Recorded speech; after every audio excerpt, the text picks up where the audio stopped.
Hi everybody, it's Andrew from Honeycart, and in this video I wanted to explain a new feature that we have that's called item types.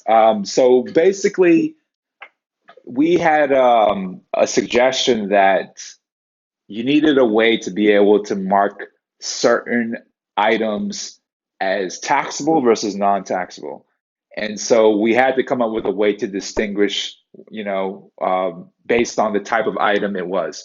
So an example would be uh, by default, your account is going to come with two items types right now. Food item, which we've been setting like if you have basically majority of your menu, and if you have anything like disposables or add-ons, that automatically got moved to food item, right? And then we have delivery fee because which is not going to be taxable at all, as I'll explain later.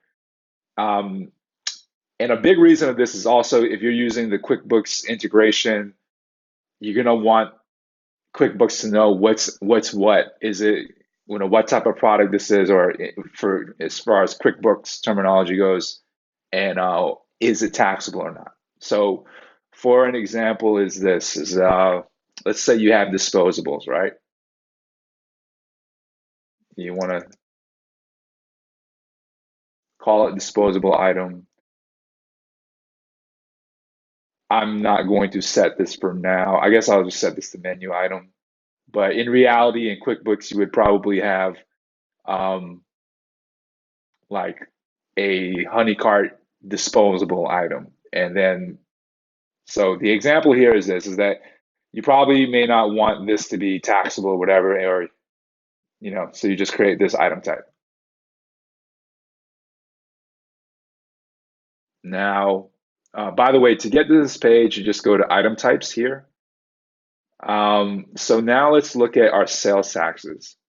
So we have disposable items, food items, and delivery fees. Here you'll see that we're not taxing the delivery fee right now. As far as everything else goes, all of these taxes are now linked to food item, which is fine. But I don't want to tax disposables because maybe in the state of Virginia, which is where we live, or DC or Maryland, they don't force you to do sales tax on disposable items. So leave everything just like this.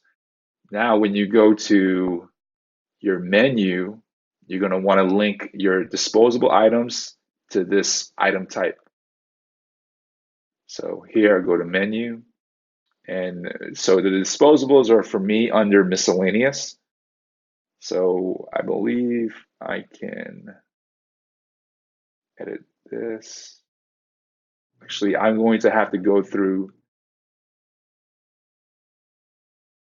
just down here.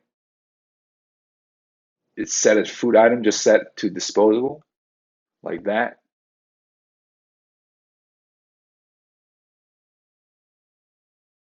Do that for all of this.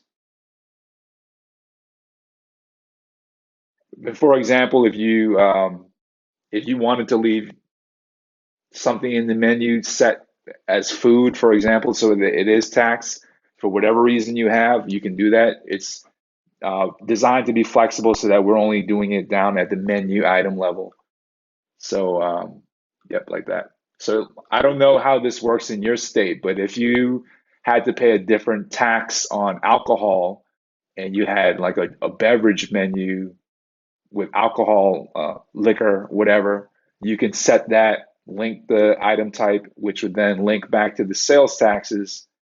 And then boom, you can have a different sales tax for alcohol versus food or versus disposables. So now I can go in and show an example on what the taxes is going to look like when I create an order. So I'm going to pause real quick and then I'm going to do that.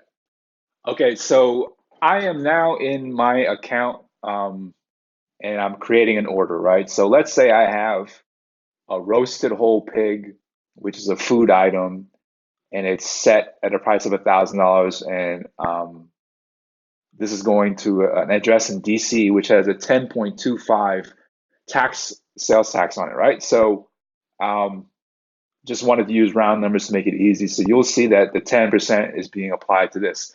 Now, if I were to look for a disposable, let's say China, and I wanted to do a round number.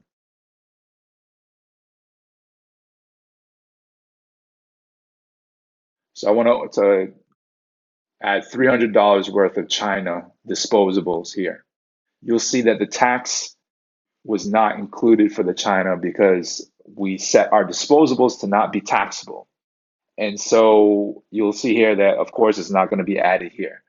Um, so really, that's about it on how everything works. If you wanted to add a special item, you can also choose whether it should be what kind of item type it is here. And of course, if you're also using our tax exemption feature, like let's say this guy Bob, right, that he already existed in the system and you set him as tax exempt, then of course we're not going to tax this roasted pig at all. So his tax would have been zero regardless of whether roasted pig was supposed to be taxable or not. So I hope this is helpful to you guys out there. If you have any questions, please let us know at info@gethoneycart.com. Thanks.